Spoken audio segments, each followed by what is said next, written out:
Hey everyone, Chip Kosei with the Kosei Law Firm, and we're here with another edition of Laws for Life. Today I want to talk to you about bankruptcy. Now that's a big bad word for a lot of people because it generally means you have more debts than you have assets and you're in big trouble. But I wanted to tell you about some experiences I've had to help people avoid it. Had a case one time where a guy came in and he was very well gathered because he had about $16,000 of debt regarding some furniture, and there was no way he was going to be able to pay it. So what happened was he was looking at things being repoed and things like that. So we started talking. There were about maybe 10 creditors.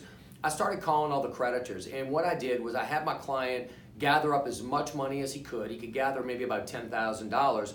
I called each creditor, and I was really shocked and pleasantly surprised, in fact, to find out that every single creditor was going to work with my client because they'd rather get something than nothing if the person filed for bankruptcy. What we were able to do is we were able to prorate those amounts so that everybody got something, and everybody was pretty happy with that, and they were actually very thankful that I reached out to them to avoid this instead of just filing a bankruptcy. Now, one of the things I wanted to also mention is that if you do this and you negotiate these successfully, you want to make sure that you get it in writing that as to your credit reporting agency, whether it's Equifax or whomever, that creditor agrees in writing that for the partial payment or the prorated payment, they will report it as paid in full. After this guy was able to settle all of his debts, we were pleasantly surprised to see that his credit score actually went up because it showed that all these accounts were paid in full.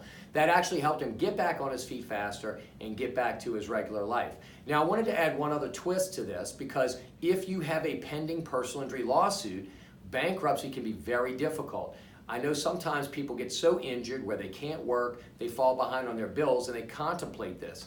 I would propose and actually strongly urge you to not do that, because if you file bankruptcy while a personal injury lawsuit or claim is pending, then the bankruptcy trustee becomes the owner of your personal injury claim or lawsuit, and they can actually seize anything you get by way of compensation or a judgment to pay off those debts. So if you can hold off on the bankruptcy, I would strongly urge you to do so. If you have any questions about this or any thoughts, please email me. It's chip@kosselaw, COSSELAW.com, and we'll talk again soon. I sure hope this video helped. Thanks a lot.